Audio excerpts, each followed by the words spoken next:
Um, Alright, I'm in the chat. Alright, cool. Alright. Alright, Chris is gonna join us in a second. Did you add Jesse Carpenter? Yo, I'm here.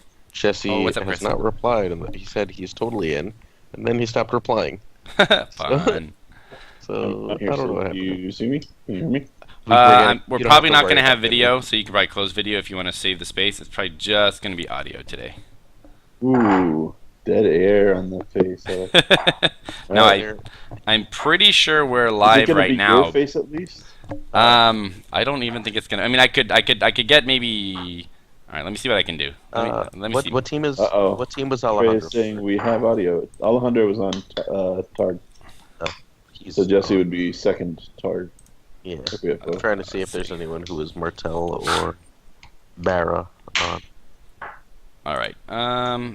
Well, hey everybody, if you're watching, we're gonna get started shortly. This is gonna be a thrown together cast. Our normal host and our normal production man have both stepped down for the night, so we're gonna figure this out real quick. And Sandy just doesn't matter. Just like, Oh yeah, and Sandy exists. doesn't have internet, so it's gonna be Yeah. one of those shows. Who has internet in Seattle? It just seems unlikely. Right? Only real places. Hey, we're live. Jesse said 30 seconds. His kid just woke up. Okay, of course. Yeah, we're gonna be joined by Jesse Carpenter as well. Give me 1 second. Let's see if I can get some video. Guys, go ahead and put your video back We are on. doing video. Well, I'm gonna see what I can do here. It's just gonna be basically a Skype capture. It's not gonna be fancy, but maybe they'll be able to see our faces. Let me see what I can do real quick. Your hair looks significantly better than the last time I saw you. Oh man, thank you for that. Like you washed it or something. I did. I did actually. Good call. I didn't comb it or anything, but I did wash it. Did someone just jump in the video? Yeah. Is that Sandy ruining our audio? It might be, yeah. What is that? Jesse, Oh, you left it hanging out. Jesse looking confused and running away.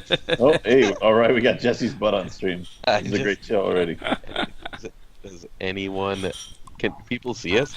Yeah, we I actually hope do not. have video up. It's basically my whole Skype window at the moment, so let me see if I can adjust that slightly so it's not the entire window. But it's gonna be pretty bootleg. I can tell you that right now. Viewers, feel free to add Sid on Skype. Oh, please do. I could use some more Skype friends. I don't have many. Really do. I never use it for anything. Let's see here. I think I can. I check it on Facebook before someone fucking messages me. Does anyone know how to do the chat pop out? I know that's probably a lot to ask, but It's the bottom left corner of the chat. It'll say hide chat and chat pop up. Here, I'll just copy the fucking link in our Skype chat. That also works. Although I should probably be in the right window before I do that. Yeah, you know it's bad when I'm figuring out the tech shit. Hey, look, Lance can see us. It's a bad night. Yes, yeah, it's gonna be one of those nights. Looks like. no, just Oh no, hold on, we're not there yet. Andrew got his crack. We're close, everybody. This is like literally 11th hour throwing it together, so don't judge me, everybody, please. Don't judge me. Buzz told us 10 minutes ago he's not coming, so Sid gets to be both yeah. Buzz and Roy. Yeah, I'm doing it all, boys. This is gonna be great. All right, let me fix this one last. You gotta roll the wheel, right? Spin the wheel, there we go. Hi. Trey judges Buzz. You know who we should really judge? Sandy. Because this is the second episode in a row he's just flaked on. That's true. And he did the worst commentary I've ever heard on Jesse's draft. I finally went back and watched it. It was pretty bad. Yeah.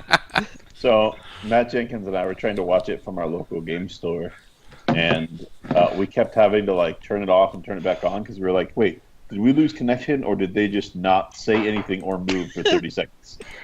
And the answer every time was they hadn't said anything or moved for 30 seconds. So Jesse. So is it just us for tonight? Yeah. And we're almost won't be- ready to go. Will this be a super long episode? No, I don't think so. God, I I think we're gonna try to move pretty Daryl and I quick have through it, some- buddy. Games to jam here. Oh, there you go. Uh-oh. Hi, Daryl. Let's see. So guys, I don't know if you know this, but like Salix is fucking good. Oh yeah, Jesse, I've been crushing her all week with jumpers. She ain't a problem. She ain't a problem for me, buddy. If you beat me in Klansman, I'll buy you drinks all night. I'd be so happy. Just I- someone's Of course, playing. he'd buy you drinks all I just- night. 'Cause then you wouldn't I made your know how to play Klansman the deck a lot better. It's better now. Trust me. It's I good. don't It's believe good it. now. I don't believe it either. It went from It might be That good in Klansman the, deck it might was be, ready. It might be better in the Thrones War meta, but those cards are there for a specific reason. Well, some of them were definitely missing, and for specific reasons, it needed to be Like, better. well, like what? We clearly need to say, don't fucking hide shit. Yeah, I Let's don't go. care. Oh, no, I don't need to hide Let's go. shit, but just like you didn't have enough 7-costers in that deck. Ugh, gross. I only keep Tywin in there because Glazer makes me.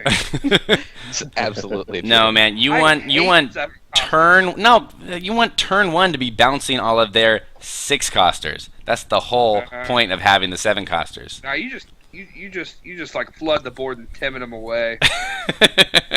Put them to the sword. You know, but Timit has Timit can't get rid of those 6-cost pesky guys. You need Tyrion for that, and sometimes you don't always see Tyrion. I'm telling you, just a few more.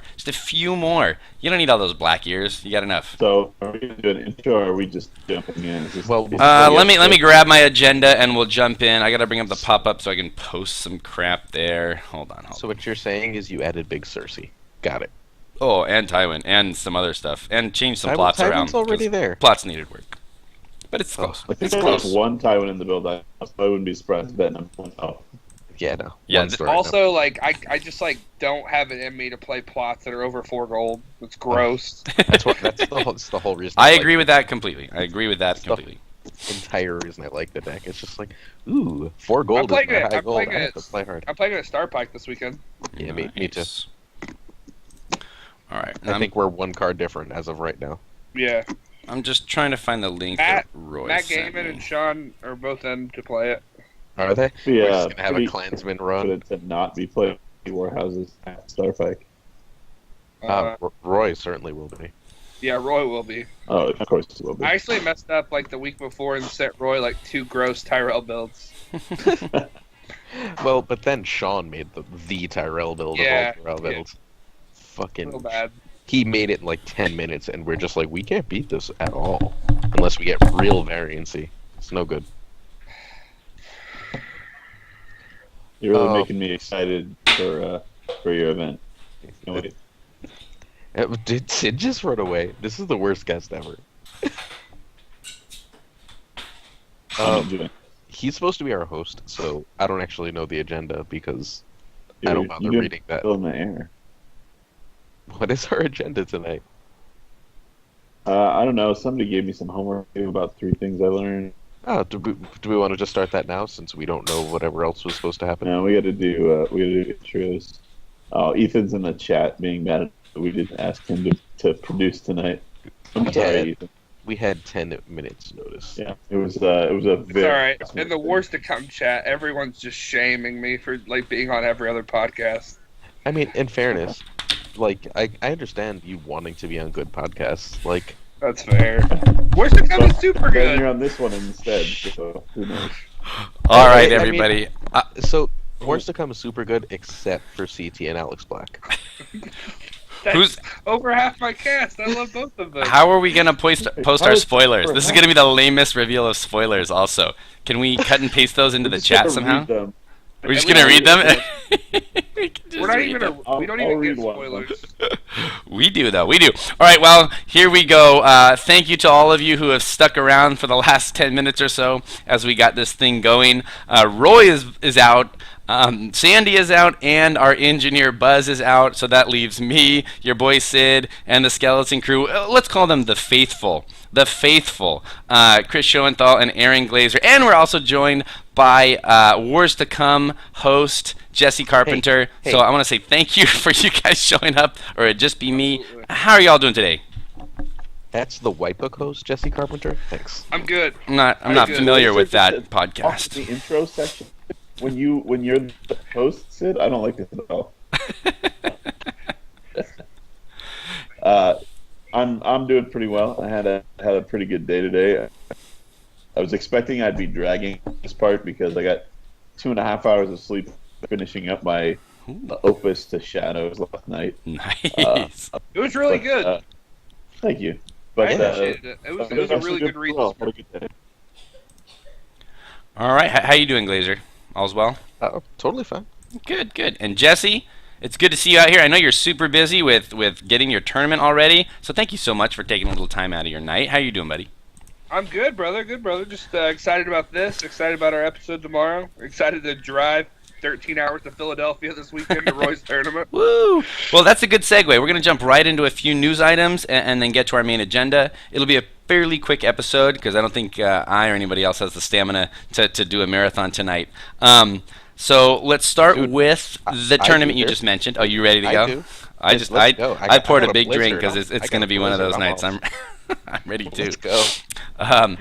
I'm gonna have a blizzard in my mind pretty soon. So let's go with let's go with the announcement of the Storming of Starpike. It's this Saturday. It's in Philadelphia. It is the second tournament on the great kind of Northwestern circuit. The first one was a big success, and I think this one's going to be an even bigger success with all the people traveling on the East Coast. Of course, I'm not going to be there. It's a little too far for me to make. I'm going to a different tournament at the end of this month, though, that I'm excited about.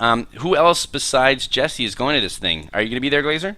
Yep, I'll definitely be there. I'm playing Klansman. Ooh! Are you playing? Do you want me to send you the better version of the list, or do you want to play? Do you we're want to good. play Jesse's? I'm We're definitely fine. good playing Okay, Jesse's Okay, version. excellent. That's good to know. So Bruno tells me you just went 2-2 with your better version. No, that was with Jesse's version. I'm sorry, Jesse. That was with his version. You I've shit the bed that one I've game, since though. changed you it. told me that. Yeah, I did. I did a little bit, but the only reason I shit the bed is because like your deck didn't allow me any kind of control over my sphincter in the first place. Oh, Therefore, my it was a rough night, and had your deck given me a little bit more, a harder stool, I'd have been fine. Like I needed some more 7-costers to really firm it up there, and Ugh. you just didn't give it to me.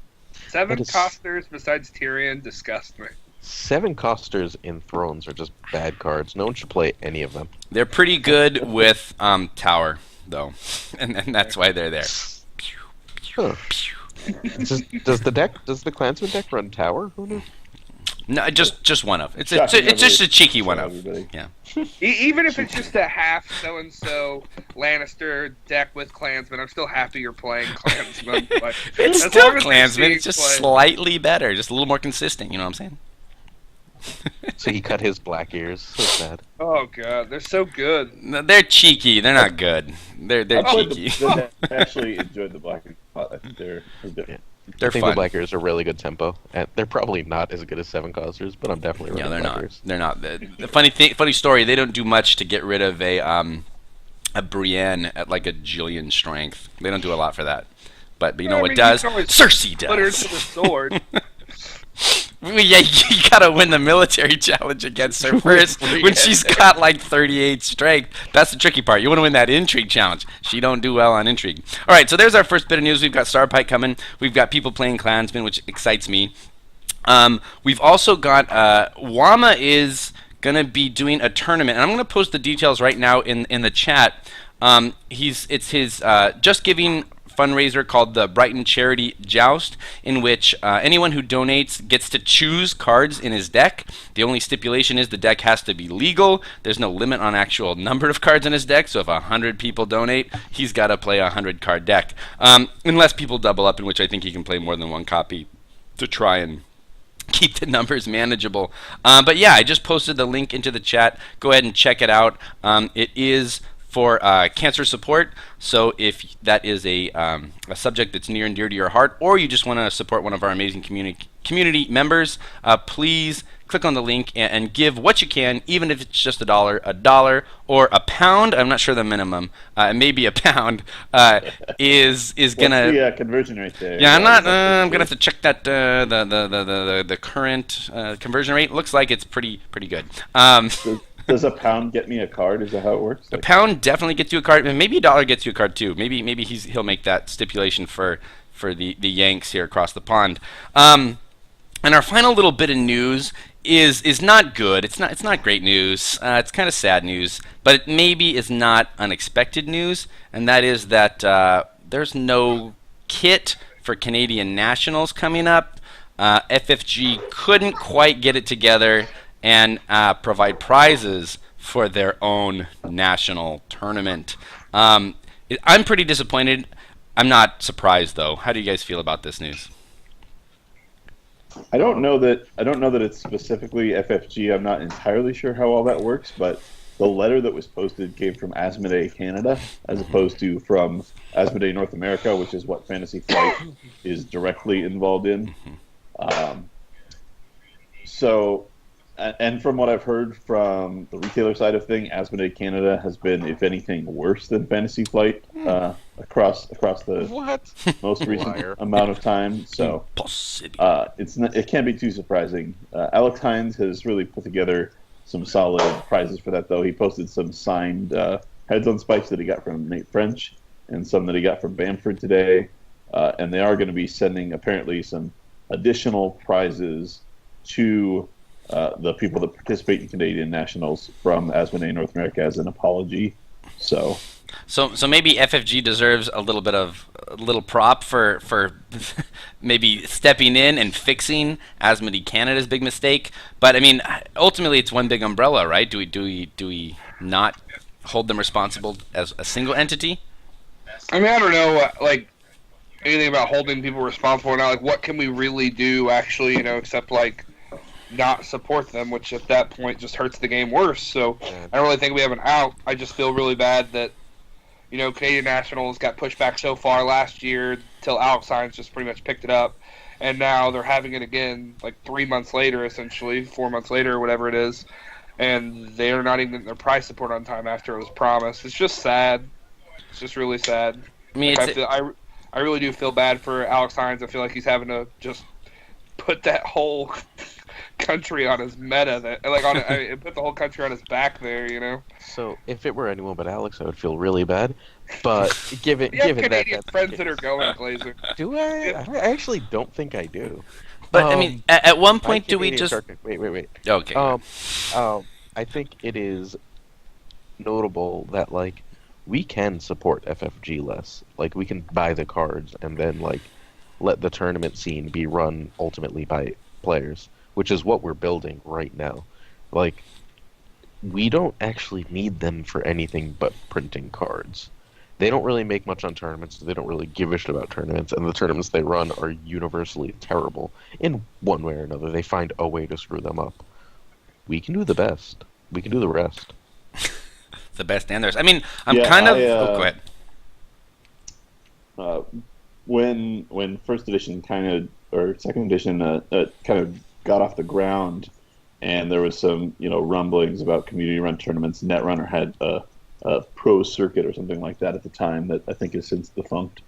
But I was part of a couple groups that tried to get something like that going, and I was concerned that maybe that had passed by. But these 3 circuits that we have going now, I think, combined with the Road to Stalic events that obviously have a long tradition of having awesome player run events, I think that's honestly the future for the game. We can't they've proven that FFG can't be relied on to consistently provide us with a high level of organized play, and we have the resources in the community to do it, so we're doing it. Yeah. Yeah, I'm kind of on board with both Chris and Aaron at this point. I think we've seen the deterioration of quality and support, and this is just another thing, right? We don't really know what's going on with regionals, and I'm not really looking forward to regionals. It's not something I'm looking forward to. I'm looking forward to Jesse's tournament. I'm looking forward to seeing results from Star Pike. I'm looking forward to Kingdom Con in San Diego, and I'm looking forward to Kubla as a Road to Stalic in May. There's a lot to look forward to. I am not itching to find a way to play Thrones. The community stepped up in a huge way, and I think they'll continue to step up because we want to hang out with each other and drink and play Thrones, and damn FFG if they're going to get in the way of that. They're not going to stop me.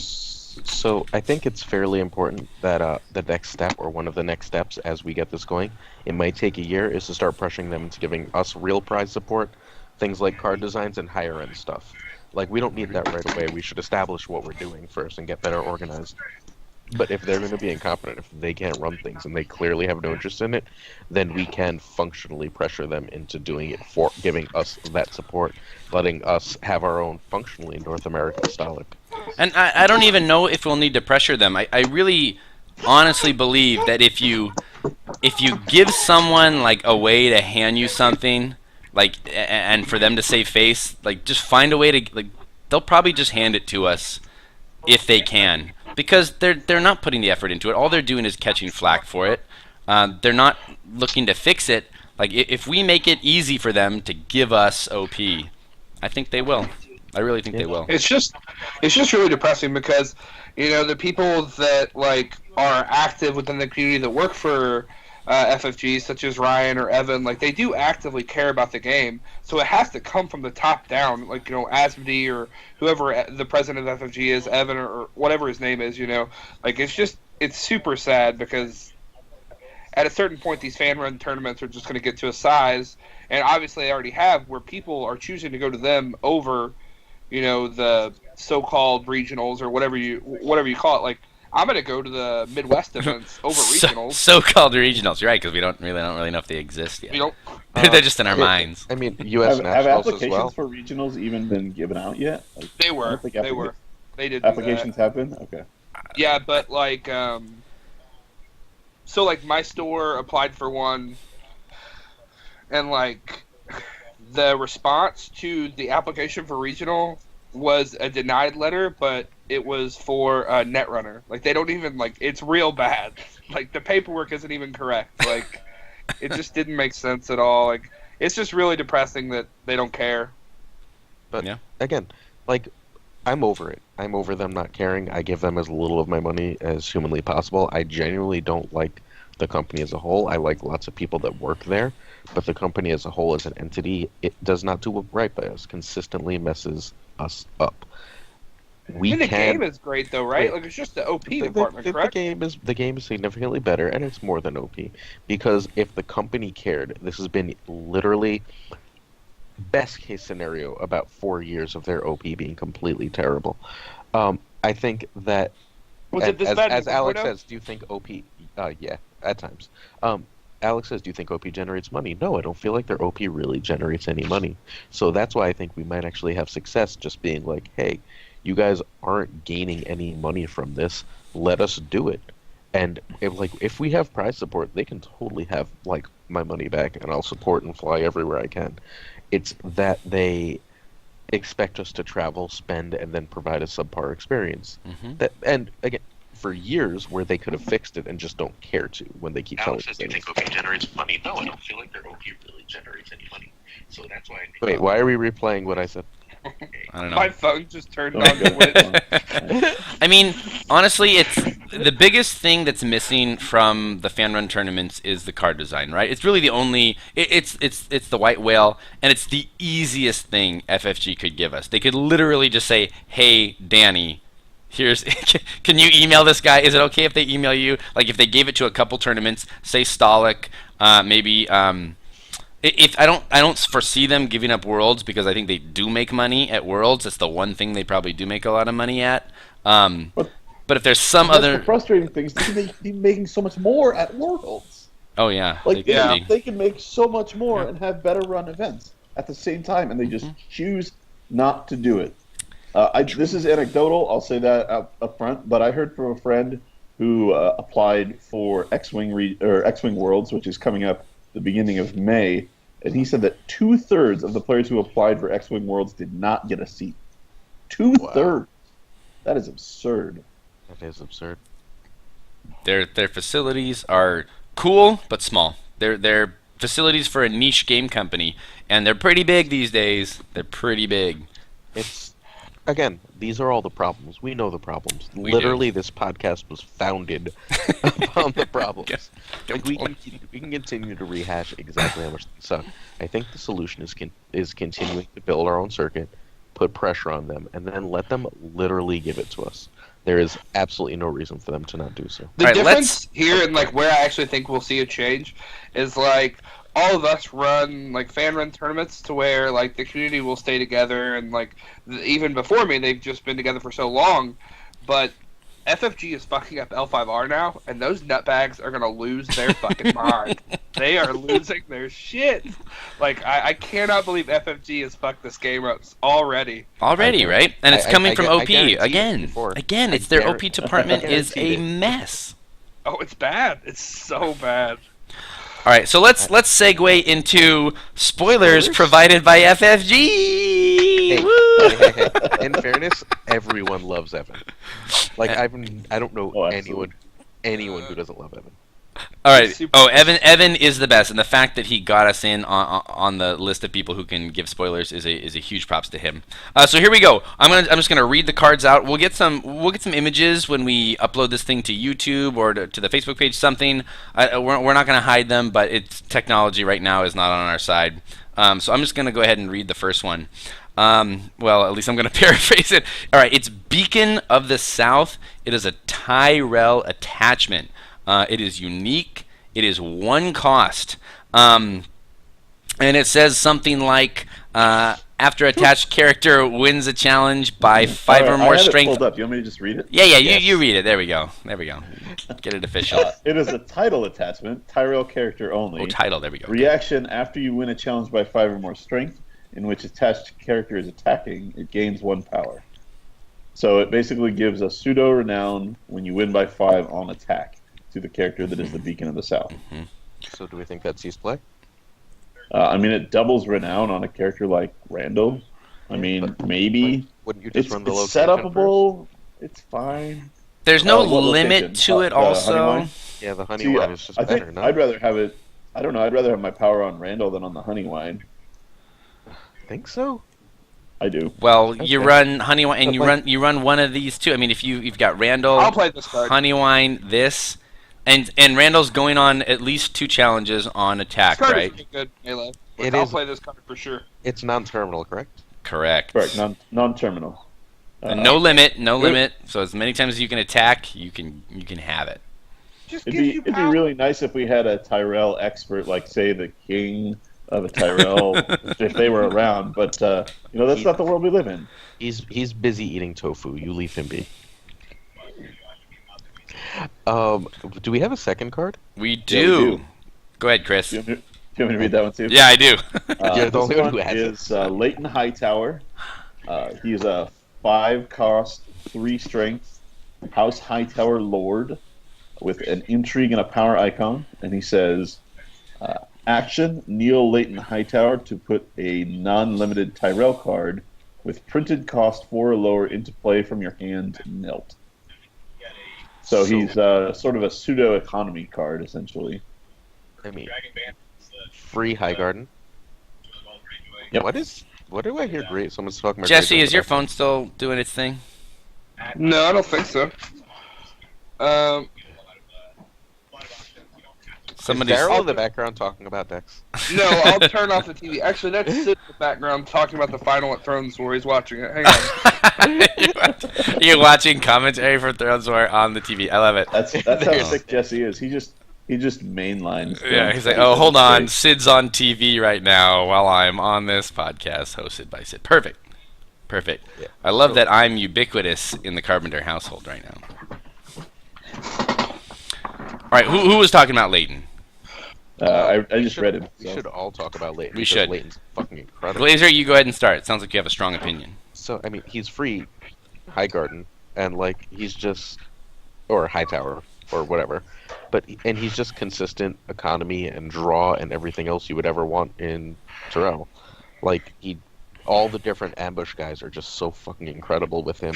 He's extra free challenges when he kneels. Like Terrell's already really fast and really strong. This might be the card that puts it over the top. Yeah, and this is also, I believe these are from the Martell box, right? So Yeah, Right. So ever. yeah, so These are their these are cards. evergreen, just Yeah. along with every other Tyrell card that's in the Tyrell deck now. So that's exciting.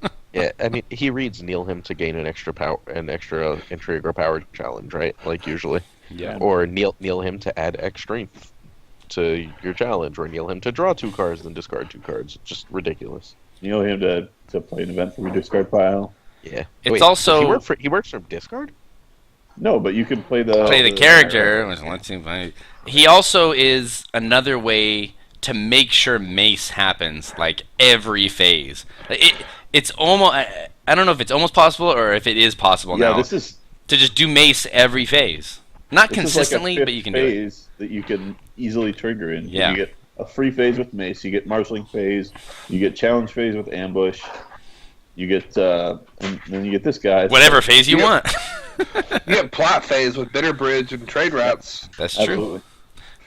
Yeah, you just So slot that him in means at you're- whatever phase is missing. Like, Or at 5 phases. so you're going plot, draw, marshaling, challenges, dominance. Then because you're just going to bounce someone away in challenges to come back in dominance. right. Sure. That's 5, and then if you add shadows, Christ.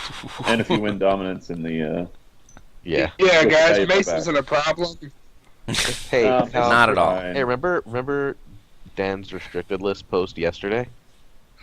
Anyone who disagrees, want to reconsider now-ish? Although, you know what really does help against him? He's 3 strength, right? he is 3 strength. Yes, So we are a couple weeks from a card that makes him die real fast. absolutely. True. That's one faction. One faction, and she is not in a box, so she's gonna make it. She'll be bye-bye. As soon as they announce progressive rotation or something, she'll be like, oh, we'll have her for 6 months, and she'll be gone. He is straight up incredible tempo. All right, well, let's move on. I hope you guys enjoyed those spoilers. Wait. Wow. No, we cannot move on. Oh, why because not? He's got to be non-fucking loyal, doesn't he? He is non-loyal. That's He's correct. non-loyal, yeah. Which means he is... Oh my god. Hey, what's this one Thrones War? Martel Rose. Oh, Martel yes. jumping deck, or our Martel put into play deck, at least during challenges, yeah. Oh my god. Good. They need another toy. For They, sure. they definitely need a way to just remove your icons for free. Oh, God. All right, Wait, was he cost 5 or 6? 5. So he works with Arion. Yep. Arion, Leighton. Can we have a restricted list now? Though, are you really going to like Arion, Leighton to somebody else? I guess you are if you want to keep Leighton out there. And then you can march. I saw. Yeah. Gives you that extra body, and like you, Arion, Leighton, and Hota. I could see Arion for Yeah. 2 bodies is kind of cool. I do like that. Yeah. Ooh, ba-pow. Very nice. He at least Chain does only reaction. put Tyrells in, so you can't actually Hota with him. Oh, thank God. Right. Okay, that's good. So you would just be getting all the extra Tyrell nonsense. Right. Right. But you also don't have to waste the flea bottom trigger on your Right. on your emissary or your Olena's informant. Right. Christ. Ugh. So good. Real All talk. right. Let's move on. Luckily, our next topic is about a little Thrones War recap, and Jesse was there. Thank you, Jesse, for not only being here, but being at Thrones War, so you can participate in this as well. Even though you didn't do any prep for it, maybe we'll do... He did. Oh, you did? Oh, good. Excellent. He did. He's a better host than Sandy already. So He might we have done more prep than me, to be honest. we wanted to look back, Blazer texted me 10 minutes before and asked if I wanted to be on. He said, here's the question. come up with answers. All right, so we're going to do a little recap on Thrones War, because we have not had a cast since our live episode, which did not even include the final of Thrones War, because that was just after day 1. So each member of the cast here was part of a different faction, which is great. And we're each going to give 3 things that we learned about our faction over the course of Thrones War, since everyone kind of had a deep dive experience. I think that's what's great about these formats, is you really try everything and you get into stuff, at least in the beginning stages of prepping. And then we're going to come up with 1 thing each that we learned about the meta as a whole. So because I'm hosting, I don't have to go first. So I'm going to ask... let's start with Chris and Team Greyjoy. Chris, what are 3 things you learned about Team Greyjoy, or about the faction of Greyjoy from Thrones War? The first thing is that if you have Greyjoy and you have somebody building him a deck, Sandy is not a good guy investment. Ouch. I'm just kidding. I love Sandy. Glad to have him on the team. You know, he, Kidding. kinda shit Kidding. fan, I'm not but- kidding. But yeah, it was a little. No, but I would say that kind of stemming from Sandy's performance, that Greyjoy is not as diverse as I hoped. I went in thinking we wouldn't really have an issue getting 4 decks and spreading out a little bit. We did have a good spread of agenda, but none of the sort of secondary choices showed up well and improved themselves. So that was kind of a frustrating situation for us. But Oh, okay. yeah, what's up, Aaron? Can I say something to add on to that? Yeah, So I feel like Greyjoy is really good as the meta's gatekeeper. Like you have to run real hot and be real good to win with them. But like what they really do is they keep decks to beat. Like since Greyjoy is a presence, it keeps a certain amount of decks as T2. Like I don't feel like they're especially T1. They're T1, but they're that borderline, that cutoff point where like it just keeps shit lower. You know? right. If you can't beat if you beat offensive valors, you can't beat just a big gains deck. If you can't beat Trisbotley sometimes, then it's probably not a good deck to bring. I agree with your statement there. I'd also say that on the plus side, Asha is absolutely the real deal. I don't think anybody was really surprised by that, but it was she's just as good as printed. Like I'm a hater. Like I have it for another like 4 weeks now. Mark Kramer, and I'll be happy playing her for those 4 weeks. But after that, I'll be happy to see on the restricted list right next to the wall and hot for it. All right, good. So, what's something you learned about the meta, Chris? At large. I think just that that choosing a house in general really matters. The strength of the houses be stratified unless you're at the very top for each of your teams, and at that point they're kind of not a coin flip necessarily, but each house has something they can do. With the possible exception of Stark, I'm looking forward to hearing Aaron's theories. But then It's once not gonna be you super get tough. below the middle, it's a real tough road. Nice. All right. Well, speaking of Glazer, let's go ahead and transition there and to Team Stark. So, Glazer, give us your 3 things that you learned about House Stark now that you're one of the experts. Okay, so the first thing I learned was that Sam is OP. You didn't know? We Oh. all kind of knew that, but like the extent to which Sam is OP is completely insane. The next thing I learned is it's really hard to get people to play certain decks, but I think Stark has 0 T1 decks, but 3 real T1.5 decks, of which we brought 2, which isn't terrible. I think Stark Watch is legitimately really good. I think the Direwolves are the single hardest thing to pilot in this game, but they are also phenomenal when you're Sam, apparently. Or Sam has taught you to play them, I guess. Johnny Wright, like, after war was like, I keep playing with that deck, and I've got a losing record. And it's like, yeah, you're just not Sam. And Johnny's pretty good. Yeah. And the other one, there's a really good Stark Crossing Rush that's really effective that no one seems to really want to play. So, whatever. People keep saying Stark Winter is good, and then I keep playing against it and beating it with basically everything. I don't believe that Stark Winter is good, despite people claiming otherwise. That Shut build is nice. It beats some bad decks, but I don't think it's actually good. I think that we should have We had had a more. deck like that as well. We should have had more people play the Rush. We should have, and I mean, we should have had the last person playing that wall deck because it was a good deck. The last thing I learned about Stark as a whole is that King Rob is completely badass. He is slightly underpowered compared to some other 7-costers because some other 7-costers are completely fucking busted. Like, there's no little reason, given the power level of some cards in this game, he doesn't work on power challenges too.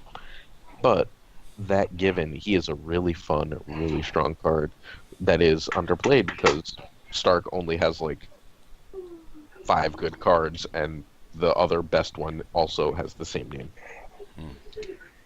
So that's my Stark stuff. Nice.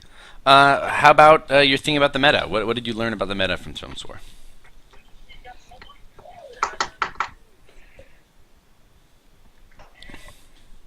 Wait, Did you catch that? Overall meta? Yeah, overall meta. Yes, yeah. My overall meta thing is that there's top builds basically everywhere that just need to be played more. I don't think that there's nearly as much stratification in house as I think. I think, for example, Lanny Crossing can beat absolutely anything. I think that is 100% a T1 deck that people just don't play. Sure. I also truly believe that like Greyjoy Reigns is T1. Like everyone, Barra has 2 or 3 things that seem like if they're not T1, they're right there and can compete. I In fairness, concur. I didn't have the tools at war. Like, a few really good cards. I don't know. War. I feel like they got better after war, but I think John's Barra Dragon and that deck with all the different location resets are both really strong decks. Like I think they're obviously better now. They're closer to pure T1, but I think even at war they were very, very good. I don't think Stark has an actual real life T1 deck, unless you're Sam or someone like Sam, who's Sam is tier 0, so that he elevates it, but that's probably all. yeah, they could see it. So Good. All right. Cool. Jesse, what were the 3 things you took away from Team Targ? What did you learn about the faction? Burn is good. One, Burn is real good. I think that we might be getting to the point where we're going to hit a critical mass with the new Danny, where Burn is just pretty much unstoppable. I'm not saying that like it can't be beat or it's not the best deck in the game.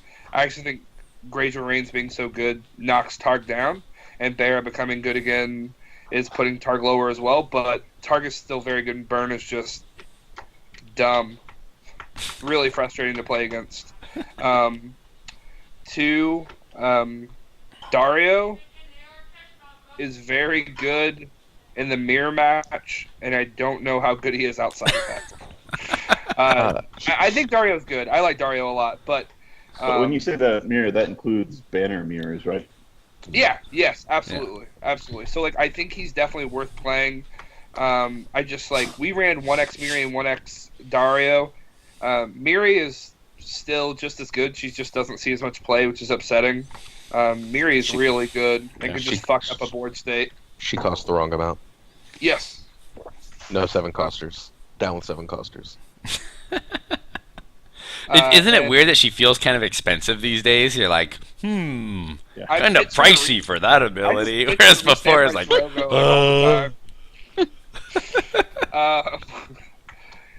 number 3, I think that Plaza of Pride might be too good. That is not breaking news. I think yeah, agree. it's super upsetting how good that card is, but yeah. I mean, there's a lot of just like really like. I guess the thing that I pulled away from Targ the most is like they're just incredibly fucking efficient. Like every card, like I would just look at my hand and be like, "Cool, I can do 3 things this turn," and they're all good. So Yeah. Ooh, yeah. I never once looked at my hand and thought that. Like, not once. I never looked at my hand and went, ooh, cool stuff. I always looked at my hand and was like, oh, I wish I had good cards. Yeah. Yeah. Pride is also just the fact that every dragon stands for whatever cost you want. Like it used to be, you could play around Dracarys a lot easier in the old days, the days before Pride, and now it's just like dragons with Pride. People are going on challenges with their dragons because they don't care. They're like, oh, I can stand them up, no problem. So all of a sudden, it used to be you could be like, okay, they know they're dragons. I'm in pretty good shape. Okay, not a bit. I can go for stuff. But now it's just no. There's just no good time to risk the Dracarys because you're probably gonna get hit. Why would they give Targ a second Dracarys? Yeah, Like, that was the point I was going to make. Was it's not just the Pride; it's also that they got a second burn card that doesn't actually require standing dragon, so you can't play around it. Right. Like Yes. if the only way you can play around is if they have 1 card in hand, then or not enough gold, I guess. And you're like, oh, I've seen 2 Dracaryses. I'm in good shape. You know, those are the good old days again. No, they're just gonna They get only you have with their 4 other more. shit. Yeah, it's just they always have the burn card. Like they will always have it now, and that's just something you got to live with. And then the thing that I learned from the meta as a whole, I think it almost adds to a lot of Glazer's point. I think a lot of decks that people think are bad or just don't play, I think the 7 of the 8 houses are a lot closer than people give them credit for. I just think that Hey, which is the 8th? Stark. Oh, But like, I think 7 of the 8 houses are just very close, and because net decking is just so popular in this game, that the lower houses don't ever get looked at, but I think at a certain point it just comes down to actually building the decks and player skill. Like, So I truly thought that Bear was lower than everyone, and I'm not just saying this because I'm the king. Like, they do have some rough cards. I'm not going to lie to you. But, like, they're fine. Like, Greyjoy's fine. Target, like, everyone's fine. Like, so my except actual Stark. They're not, but... I've got an actual complaint about this, and I'd like to hear your take on it, Jesse. My complaint isn't that houses don't have good decks and good builds. It's that, with the exception of the occasional tribal deck like Clansmen or Builders, those good decks are 85% the same cards. Yes. So that's true. So the thing, like, why I believe that certain decks just take over the game is because when you can abuse card draw or just efficiency within value, like Flea Bottom or something like that, it's really hard to play anything else because they're just so simple to do, and you see it all the time. Like, their outside of the Red Keep was so rough for them because there was no draw, and their economy was busted. Like, unless you play Dom, it's just really tough to get your economy off the ground. Stark has a problem because they don't have any draw, and their economy is terrible. Like, Gates of the Moon has fixed a lot of things. People need to get on that card. It is unbelievable. And it doesn't heal. Who would have guessed that? And there's a really good plot out that makes everything not stand. Who would have known? But, like, if the game can, like, as a design team, if the game can balance out the economy issues and draw issues within the game, then I think it's in a really, really good place. But as long as certain houses, such as Tyrell or Targ, can just abuse either draw or Flea Bottom, I think that's like the only lackluster thing in the game right now. I feel like I was saying the same thing in the opposite direction that everybody else was. Like, it sounds like I said the opposite thing at the beginning, but I was basically saying the same thing. Yeah. Was that there's not diversity. It's the point that Aaron made, that it's like Right. 85% of the cards in a deck are the same from the first 4 to the third 4, and it's like that's not interesting. Right. Like, what's the functional difference in Martell Wolf and Martell Rose? Well, I think one plays more to the board, right? I mean, sure, a little but, like, bit, but like they're the banner they're, cards are the they're, only difference, though. they're Like, essentially the same deck. They're Rose extremely has, 85%. Rose has the same worse deck. location control. Yeah. and those, and, like, and left and right. and those all come Yeah, from like it's the got better initial combo Nightwatch outs. Wolf build, where you're just like beating people with their own cards at a certain point. Right. But I do agree that I wish the game had more diversity. Which I think it does. Like I think the meta doesn't have the diversity. I think the game does have the diversity. I just think people don't build with it. I don't know, like, to an extent. Like, I know you're thinking of Klansmen, but and you're thinking of But I Baron. always It's think never that. not But, being like- Klansman. Like, But, like, in Martell, like, there's other stuff. Like, my Martell Fealty runs a bunch There is a of shit. Martell Crossing. There that's very close. absolutely is. None of that is as good as the two main banners at a Martell. Right. It's just not. Like, it's close, and you can win with it. But, like, if I'm sitting down against, I don't know, someone I might play at a tournament, Showenthal, for example, and I've got Martell Crossing, and he's got Martell Wolf, he's probably gonna end up in a better position than I am. Yeah. Like, it's just, like, the deck with the better cards, when you can run all the good cards, tends to win. Mhm. Yeah. And, like, there still are better cards. I think, and Glazer, we talked about this the other day, off the air, and I truly believe and I hope that the game will eventually get to this, and I think a restricted list would get us there. That, I'm actually okay. Like, I think everyone here on this cast is like, I don't hoard deck lists. Like, I share everything I build. Like, I don't care. Because I think if I see you in a tournament, I have to outplay you either way. Like, I don't care if you know what's in my deck. Like, there might be some surprises, right? Like, if I'm playing Political Disasters, I'm sure I don't want you to see that. But, like, certain point, you still have to play around it, not put your locations to the board. Like, I really want the game to get to a point where the game is diverse enough that everyone knows the tier 1 decks, everyone knows the tier 2 decks. You have to show up to a tournament and outplay people. And I'm not saying it's not there. It is. But you can't tell me you've never been to a tournament and just gotten beat because they frozoed your locations T1. Right? Yeah. It's I just saw upsetting. it on Saturday. So. Yeah. So, I mean, so I don't want to do a first edition, second edition thing, but like Yeah, I location tried control to is, do that a little bit, but yeah. but like location control is one of the big things, right? Like in first edition, you didn't lose because of location control or a lack of it, generally speaking. Mm-hmm. Like, I just feel like the locations in second edition are so much more powerful that Pretty like big. they demand answers, and they're so. As the game progresses, even from first edition, second edition, I've never played first edition, but I've watched games and I have the entire set now and I've read the cards. And like, first of all, there are a lot of busted ass cards in first edition. Oh, absolutely. We're not going to go into that. No, But just I'm locations. just saying, like, locations. second edition, like, just from the core set, started off with a power level that was just higher, Yeah. right? Like, they just made economy the main point of the game. It'd be interesting to go through like all the old first edition restricted lists and see how many actual locations were put on those lists. Yeah. I can think of two. Like it's No, I like can think of less one. than 5, right? Really? I mean, it's the Pentoshi land. Manor. Yeah, that's the one I was thinking of. I can't think of anything else. Harrenhal eventually, or was that just? Yeah, Melee? yeah, Harrenhal, but that was like a neutral event that stayed on the table. Like that was Yeah. barely a location. Yeah, fair. I love that card, but it was stupid. Yeah. Not many. I can't. I can't. And, Dumb things into God, play. and Maiden, Gas and Grey just got errated to and- hell. I don't think and- it ever got restricted. Maiden Spain. Main thing, yeah. Again, not really a location, just a character that cannot be killed for nothing. Yeah, seriously. Character Oh, masquerading. and, Hein says Aegon's Hill. Aegon's Aegon- Hill was Aegon's only- Hill Oh, is yeah, a yeah. good- Yeah, but it was only restricted because of combo. And It wasn't I, restricted because of anything it did in-house. It was you know, I don't restricted want because of that stupid. I don't want listeners to think that like, you know, and I'm not going to speak for anyone, but like that I'm overall being negative about the game in any way. Like I think the game is in a great place, guys. I really do. I just personally would like a restricted list for more diversity within the game. Personally, I wish someone had been making that argument forever.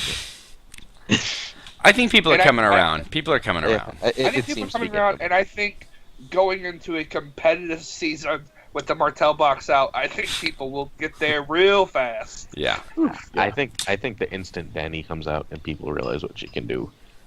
Like we've when I'm on a got podcast problem. a month from now, and I'm not talking about Klansmen anymore, I'm talking about jumping sand snakes. People start listening.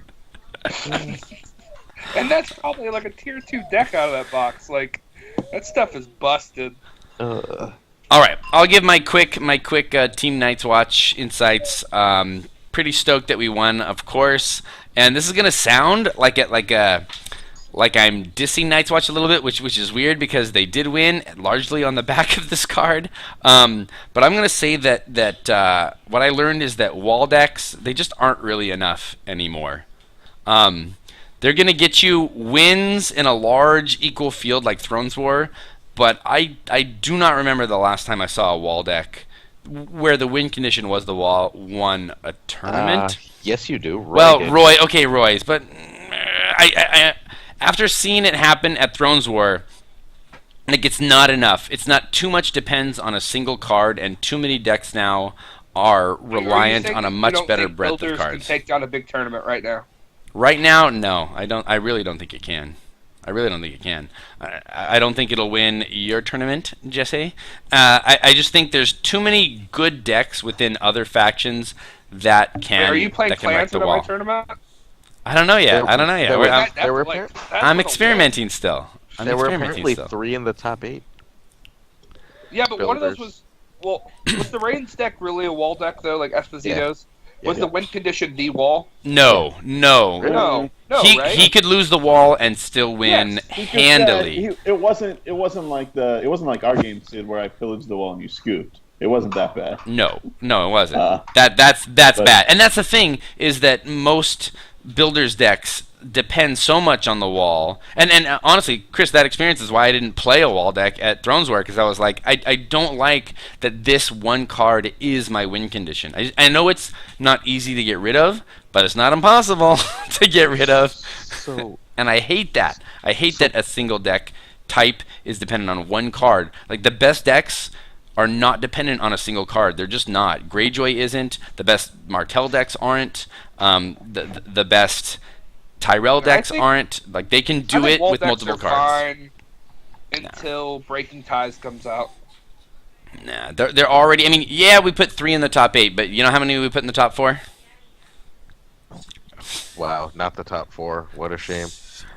Well, they're great until suddenly they aren't. I don't know. I feel like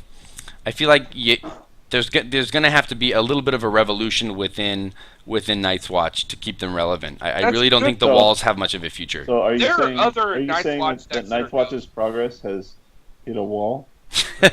I think without ingenuity, it will, and I think people are going to have to look beyond it. And I think there are options for it. Like I'm not gonna toot my horn and pretend like I did great. I went 4-3 with the Night's Watch Crossing deck, and I think there's way more potential than what I managed to throw together last minute because I changed my choice and decided I just couldn't do wall at Thrones War. I think a better deck builder than me and a better tuner than me could find a way to make Night's Watch Crossing just unstoppable, or at least as good as Lannister Crossing. I think there are ways to work with them that are better, and I think the future of Night's Watch will not be wall.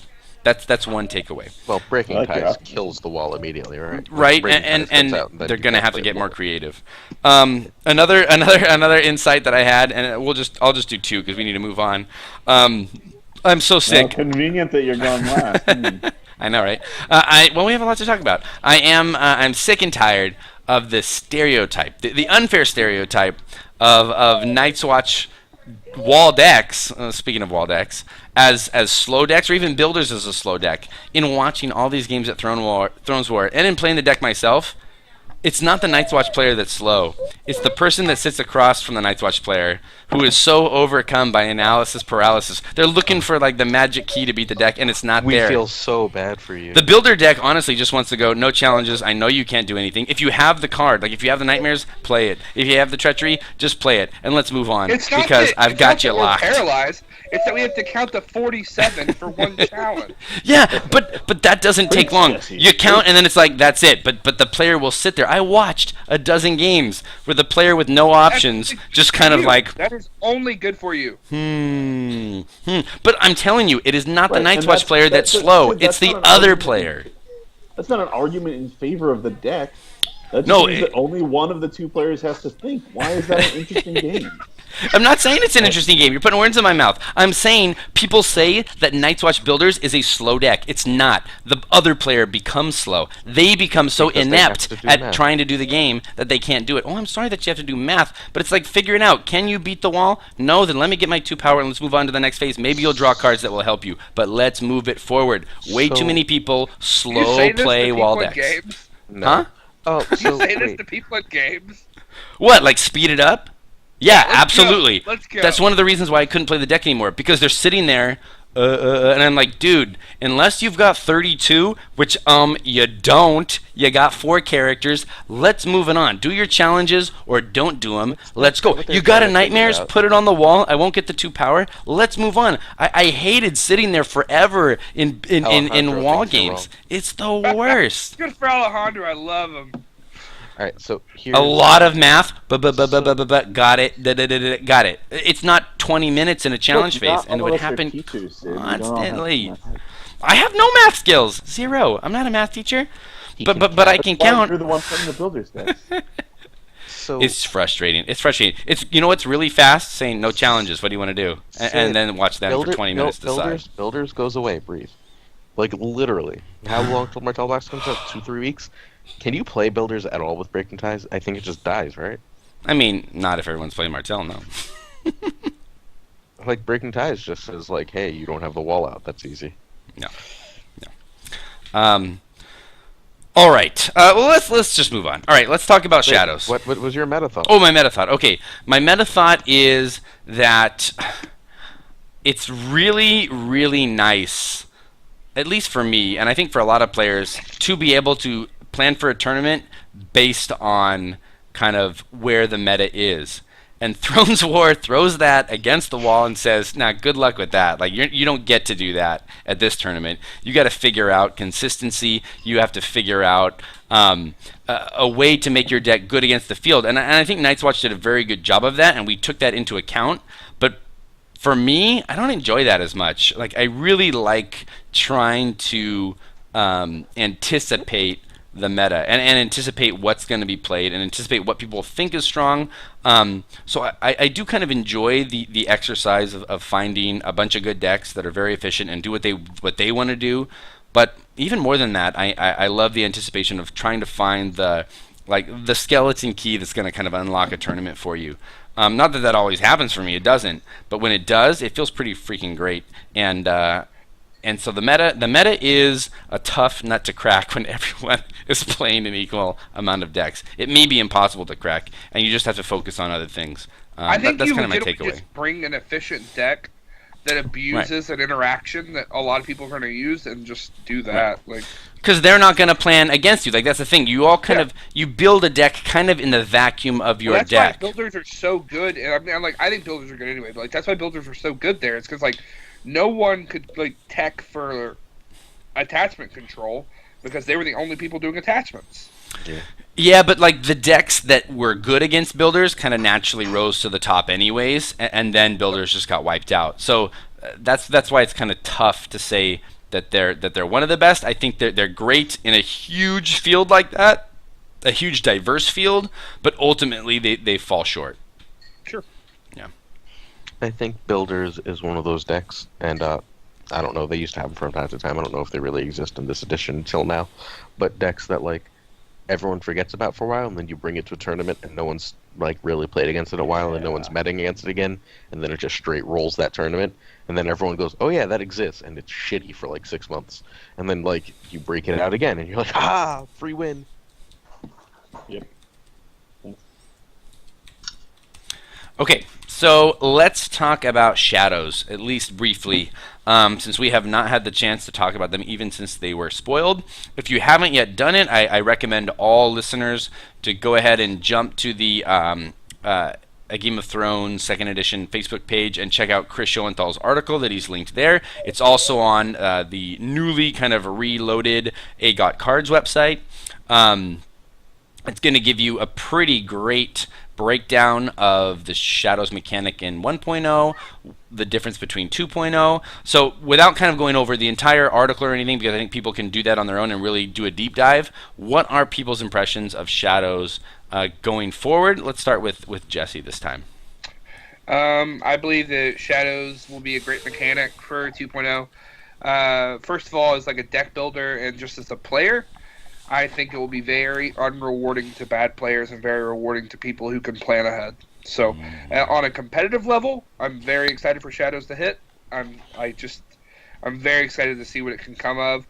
On a casual level, I think it might be hard to pick up. So, I wrote FFG this. I wish that FFG would do updated how-to videos. I really wish they would do that with like every time they come out with a new mechanic, like Bestow and now Shadows, because I think from just a casual like tabletop player, I think Shadows might be hard to grasp, even though it's just every action window. I think it'll be a little bit tough. So Jesse, no one. Do you think it would be helpful? This is maybe not the best thing to be discussing on the air in the middle of an episode, but have you watched any of the Rodney Smith Watch It Played videos for board games? Yeah, absolutely. Do you think something like that for like every throne cycle, talking about some mechanics, might be a good thing that we could put out? I would help, and I would watch it. Like I think that would be very cool. It would be Interesting. very good. I'll take a note on that. That'd be interesting. All right, Glazer, what do you think about Shadows?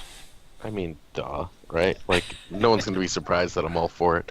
Anything that increases decision points, I am all for. My only real concern is the game has been getting more and more efficient, so hopefully Shadows cards aren't just yet more efficient cards.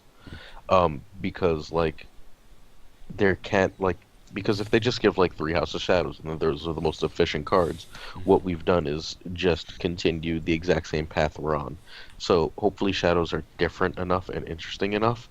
And what actually worried me about Shadows, the first thing that worried me, is that card that Schoenthal spoiled. Which one was that? Can Yeah, you drop it for us? I don't. The Acolyte. Mm-hmm. Yeah, so he's a 3-cost natural, intrigue, power, 1 strength, but he has shadows too. So 2 into shadows and then 2 out of shadows, and then you can kneel him and pay gold to blank a plot for a phase. Ooh, that is nice. Yeah, it's that's the kind of thing that worries me because that is not interactive at all. Like that's shadows on a just efficient ass card, and that's not what I want from it.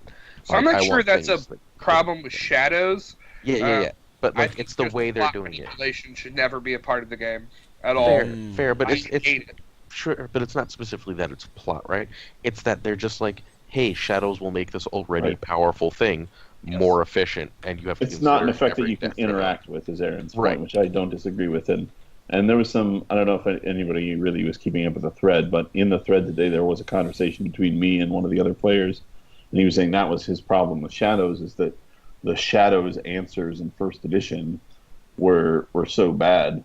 And I didn't necessarily agree with all his points, but it is a fair point to say that there weren't really a lot of cards that specifically interacted with the Shadows zone in terms of like getting rid of the Shadows cards or punishing you for using them. And that's hopefully something we'll see going forward with this, is a little more of that. And we already have with the gates a little bit. That'll help to some extent, but on the other hand, this guy, you don't actually need to put him into shadow. Like none of his effects need to be shadows. Like that's just an overly efficient card that happens to have shadows on him. And once he's in play, like he can blank burn the gates, Right. And which is just obnoxious. I was saying, I actually, that's great. I have some reservations about Shadows coming back in this form. I do still think I miss the limitation to the beginning of a phase. I do like though that they're continuing kind of leaving off the beginning, like pre-plot. We have no pre-plot actions, and I Shadows miss is it. still out of the pre-plot realm, and I like that still is sacred territory. I understand that this guy can just post-plot, blank that plot. I get it, but I like that is kind of still a free zone. I also like that in Shadows 1.0, as Chris's articles points out, you had to put the card into Shadows before you could bring it out of Shadows. You could not just marshal it for its straight gold cost. And I like that flexibility, but it does mean that the designers need to walk that line a little bit more carefully, right? They need to make sure that a card has a reason to be put into Shadows and a possible reason to be played normally. Like, I don't want cards that are just like, why is there even gold on this card? I would never, under any circumstances, marshal it, and then put it Shadows and say, well, why would I ever pay the extra gold to put this in the Shadows when I can just play it normally? I really hope that becomes an interesting choice as we continue to play them. Like more choices are good. I think, as Jesse said, it's especially good for the competitive player because that stacking up of choices and variables is kind of good for people looking for an edge. And I hope to become an interesting mechanic and not something that becomes obvious, right? Nothing too obvious. That was the great thing about Shadows. At its best, it was interesting and it was surprising, and hopefully we maintain that. I hope we don't sit down across from a faction and say, okay, and when they put a card into Shadows, you go, I know with 90% certainty what that card is, because there's only a couple of good ones that you're going to play anyway, so one of them is probably that, and you save 2 gold, so it's got to be that one. Like, I really hope we get some interesting interactions with Shadows, because I loved the mechanic. I didn't always love the way it kind of affected the game, though. So, I also think it's pretty cool, like, if they pull it off, which, again, the card that Chris spoiled, which his name is just beyond me, apparently, does not give me hope for, but, like, really good Shadows cards, if we're going to continue with Power Creep, could kill Flea Bottom. It's just not going to happen if they do what they do anyway. Like, but Shadows could kill Flea Bottom, but it also has the effect, I'm pretty sure it just kills First Snow. And I really like First Snow's place in the game. Yeah. I obviously, like, I don't know all the Shadows cards, but I don't know that I believe that. You don't I don't think it'll be. First Snow? I don't think so. First Snow is very, very good. I think we'll always hold a place, and we'll have to get to that point and see what the tier 1 decks are, right? And see, like, say at the end of the 5th cycle, are there going to be like 15 Shadows cards in every tier 1 deck? Like, I don't know at that point, right? So, I mean, unless it gets to like such a critical mass after cycle 6, I suppose. I think First Snow will still be fine. The initiative's great. Like, I feel like the design so far of the game, and I would like for this to stop or at least slow, but the design so far of the game has been steady power creep. Sure. And the economy is there that if you had 15 Shadows cards in your deck, you could play them. Like, you could do it. So it's there's not much. The only thing limiting it is the actual number of cards that you want to play. Everything else in the game allows it. So I feel like it's going to happen. Like, as long as they print good Shadows cards, that fear you have, Jesse, will probably come to pass. First Snow picks up the guy you were worried about, Aaron. So that's nice. Yeah, but then you just get him back, right? Like, you just stick him right back in Shadows. Yeah, I mean, that's the thing. First Snow might end up being a Shadows player's card of choice because it lets you kind of recycle those guys and get powerful come out of Shadows effects. We'll see. We'll see. All right. Well, let's move on to our final topic, which is fortuitous because we have Jesse here. Jesse, we're going to talk about your tournament just a little bit. So Jesse, he held his draft this last week. I, of course, was a part of it. I backdoored into a regent position, not based upon any kind of performance of my own this last year, but because I won a little contest, which got me not only a trip out to Jesse's tournament, which I'm really excited for, but it got me a regent, which was not advertised in the beginning. It just kind of got tagged on to the prize pool, which I'm happy to be a regent. I've been one before, though unsuccessful in terms of winning. So I'm happy to do it, and it was a really fun draft. But let's talk about the draft itself and where people think Jesse's tournament is gonna go. And I'll start this time. Since I was one of the regents, I think I can talk a little bit to the point. I ended up paying a large amount for Alejandro to Jesse's eternal sorrow. Oh, God. I think he just hates it. But I mean, I knew almost no one in that draft. I knew the California players, and I knew I wanted to bid on them, and I did. I just couldn't afford them all because I spent so I actually much. tried to be, even as a recent, I actually tried to be fair. Like, when you brought up someone's name, I tried to tell you. You did absolutely, and I had a strategy because I didn't know any of them. I didn't know their play, obviously. But I learned really quickly in prepping for the draft and during the draft that there were quite a few players who have never played the game before, and I was They're like 3 or 4. Yeah. So I was like, okay, main strategy is avoid them. And this is not a knock on any of those players if they're watching. It scares me, right? Like that is terrifying to me. Is being like, not only do I put a deck in this person's hand, but I have to teach them the game, the game itself. That's super scary and too much responsibility. So I really tried to go for people who I knew had either played the game or were good at games or had success. And honestly, I have no idea what to think. I really like my crew, and I like the way we're gelling, and I like the way we're communicating about decks. And when Josh it comes, is really happy. What's that?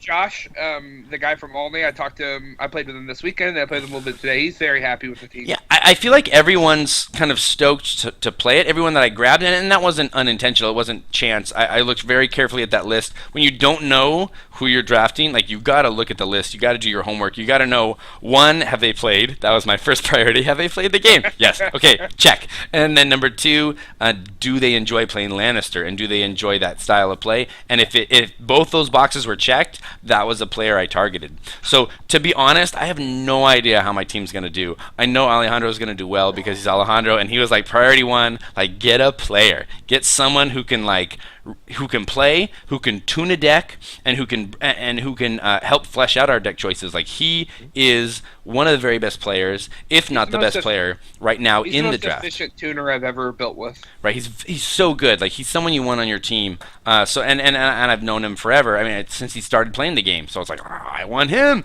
And he came up early, right? So that's the other thing. He came up so early when everyone had money. So I paid the most for him. I don't regret it at all. And I'm happy with the rest of my team. I think Team Lannister will do fine. Like, I don't want to predict victory or anything because Lannister is a tricky house to field 5 agendas out of, which we're going to have to do. You can play 4 clans decks. You should be fine. We're not doing that. We're not going to do that. How could they play 4 clansmen decks?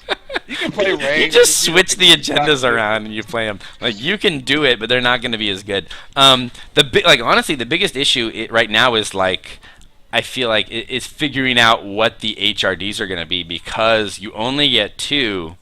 and Klansman likes that spot. But there's a lot of other really interesting decks we've been throwing around and testing that also like that agenda. There's a rush, and I don't know if you guys are looking at it, but there's that rush like small council chamber build that's fun. Right.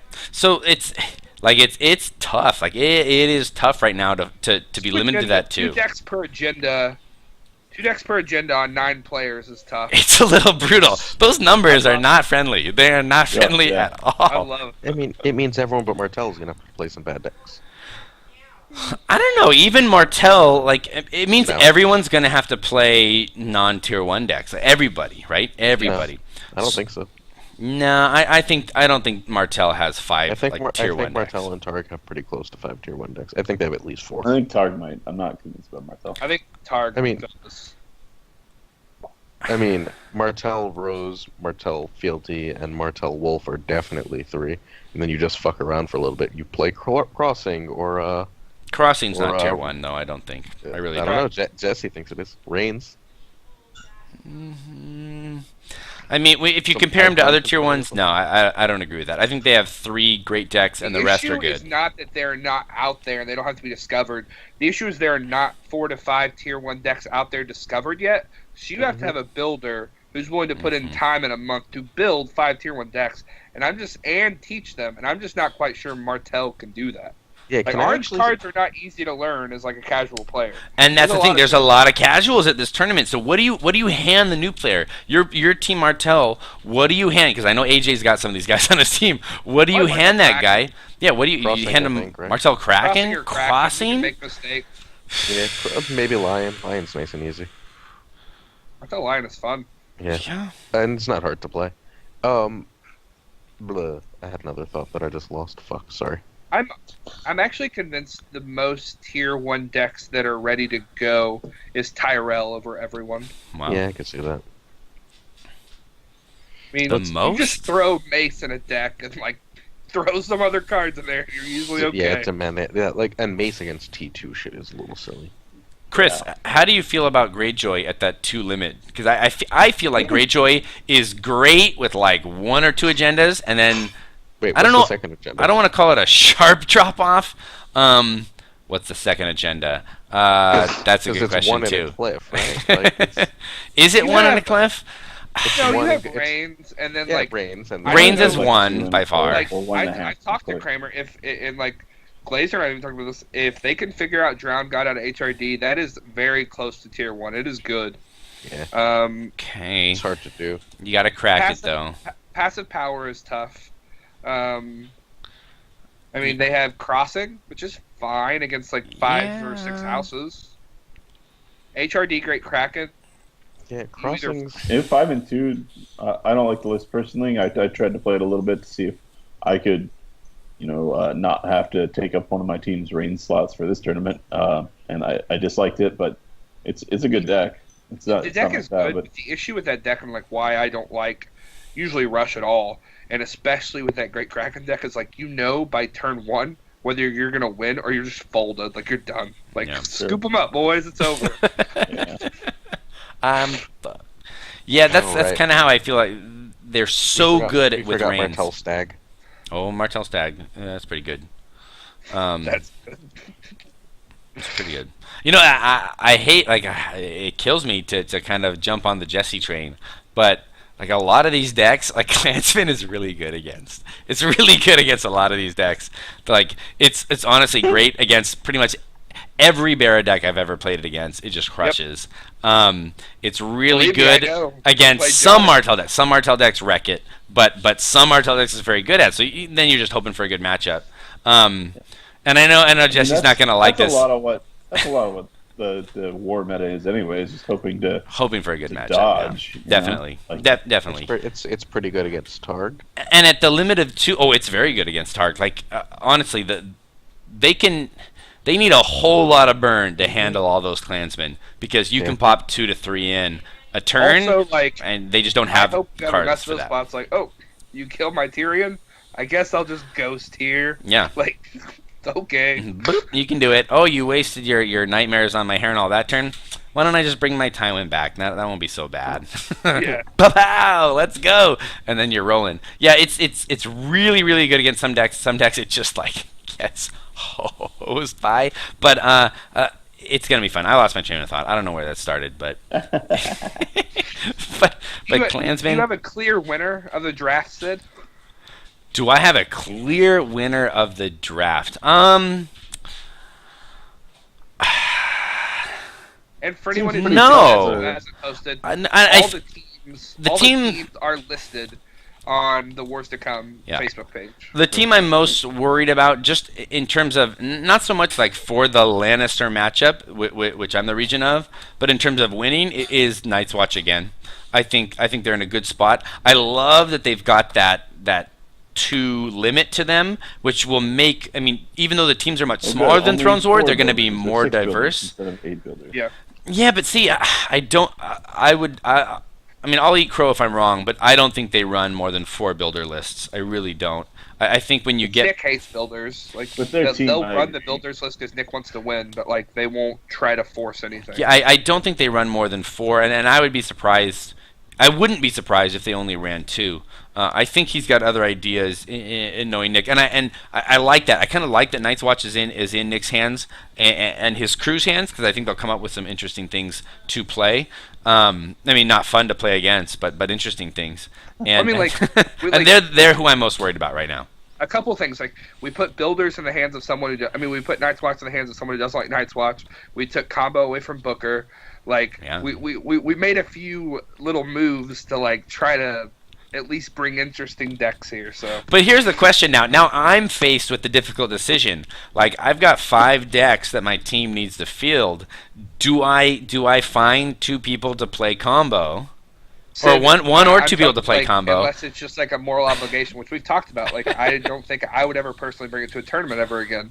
But if you don't bring 2 Wonder Woman decks, you're wrong. That's the thing. I agree with you. It would be wrong if Because the no goal one's was gonna to tech win. for it. Like, I But if the can't goal was tech to for be it. like, For it, yeah. look, you I just take it as a combo. loss. Like if I'm paired against it, I just try to rush it down. Like I just lose. Like Right. there's nothing I can do. And that's the thing. It's like we don't have to play against Lanny Crossing. Do you know what I mean? Like who's gonna just rush it down? It is the smart play. Like I absolutely agree. It's the smart play to play it. And I don't know. Like I'll be honest. No one on the team has come forward and been like, "Give me that combo deck, Sid." So do I force people to play combo? I don't feel good about that. Do I play it if no one else does? Oh, I don't. I really don't feel good about that. But I would. Like, I would do it because I want to win. 4 decks that are just made for you that you don't have to think about if you really want to win. I agree. Like you Lannister is take not a Wonder tough Woman, nut to crack. Klansman, Crossing and Reigns, and you're just like, all right, beat me. Right. Because why did no one take Reigns at Lenny Reigns feels really beatable right now. Sure against T1 decks, right? I actually Yeah, think, I guess in so. a Like field I of, actually a think field like of the Lanny wild Reigns that's possible. that came out right after the Lannister box. That's like my favorite version of Lanny Reigns. If you run Lanny Reigns full jumpers, I actually still think it's hard to beat. Like Yeah. full control, like I still think it's hard to beat. Like Yeah. if you just run like I don't You're know, saying just Klansman. Got it. yes. But like no, I'm just but saying, even like, without Klansman, you run it the Sid style. Yeah. Yeah. The 7 jumper rosters, events and the good locations never to let help people support keep it. anything on the board. Yeah. Run the kill events. Like you can run some location control on that deck. Like Lannister's one of like 2 to 3 houses that can run political disaster on a consistent basis. They can. Yeah. I mean, political disaster just wrecks the field. A lot of the Right? field. I agree. Like look at Nick's deck, that version of Martell. That had to have like 6 to 8 locations to hit its stride. It really did. To be consistent and hit its stride. You blow that up, that deck has a hard time coming back. It's a slow return. And if your deck moves fast like Lannister does, like it gives you a very good chance. Like I think Lanny Reigns, you're right. With the right build, it's going to be included. Like spoiler guys, Lanny Reigns will be a part of Team Lannister. And I think Glazer's right on. The interesting thing will be kind of what's that 5th one, and really what's the makeup and who plays what. It's Wolf.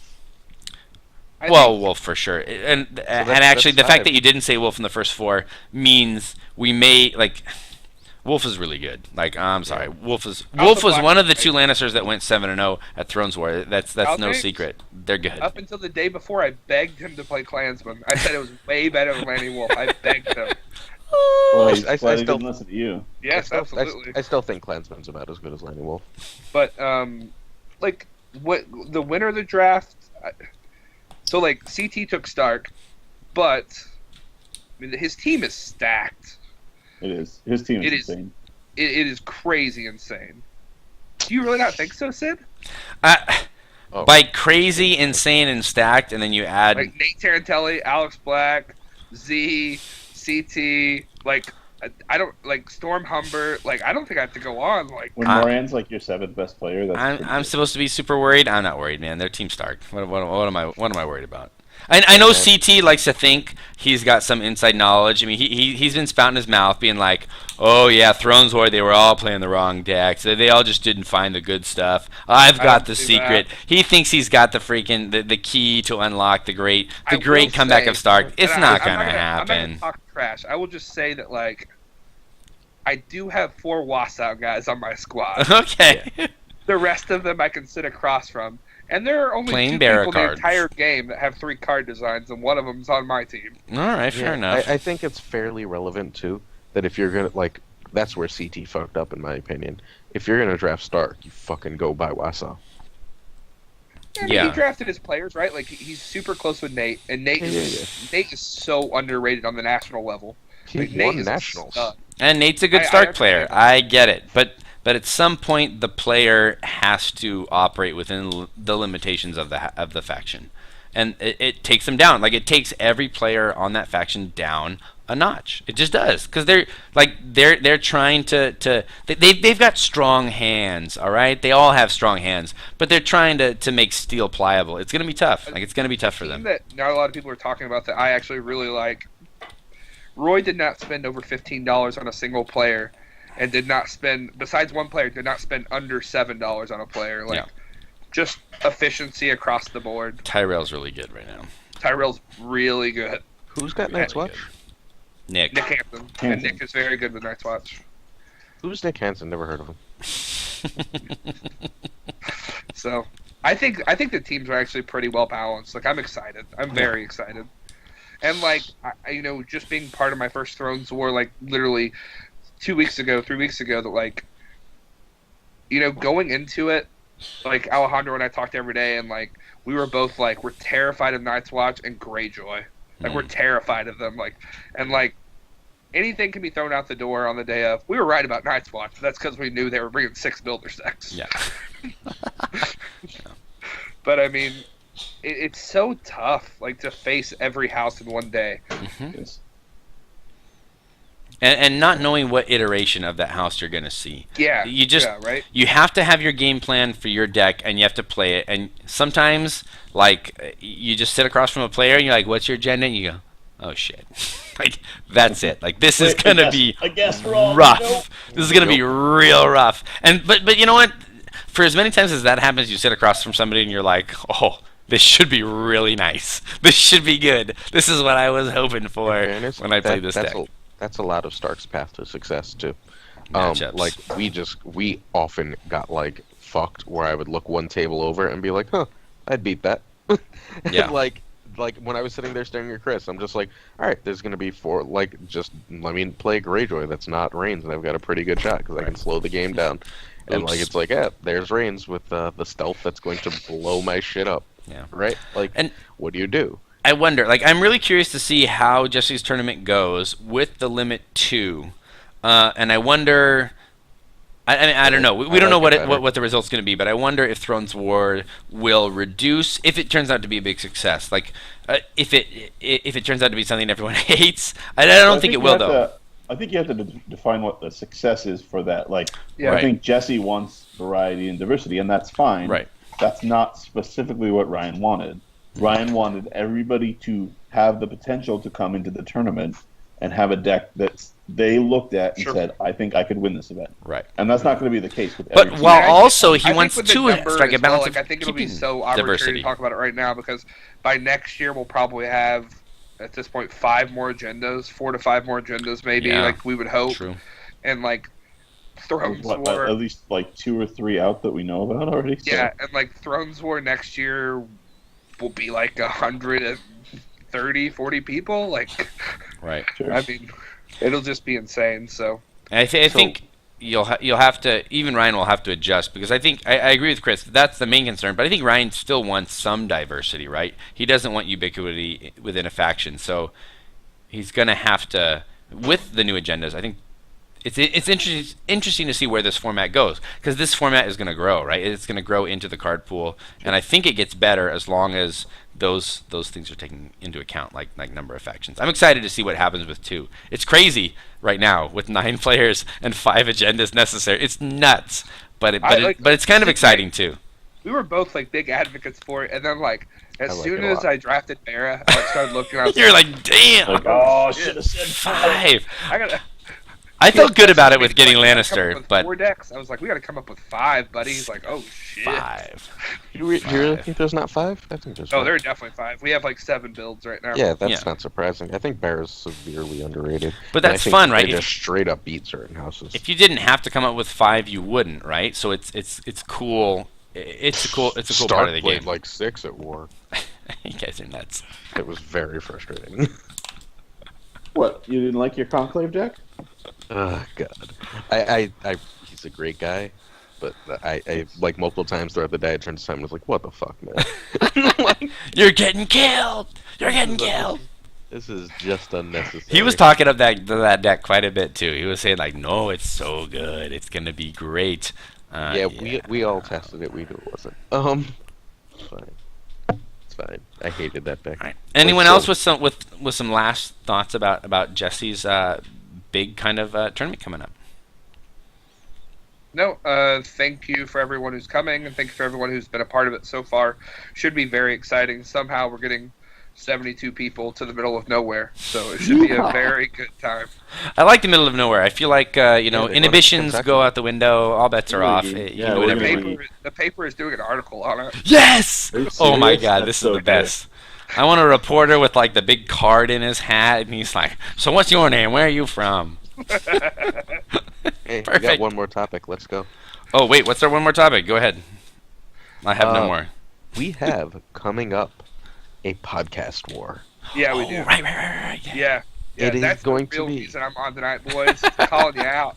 It is going to Ooh. be all 6 members of the Second Sons. Why we have 6 fucking people on this podcast, I do not know. Versus Where are those people somehow tonight? Six members of the Wars to Come, even though their podcast totally only has 4 people on it. We have 5. They have 5. No, they have 5. Yeah, Who's the 5 now, fifth? yeah. This 6th one though, I'm worried. I'm not looking wait, for who's the some fifth? ringer to show up.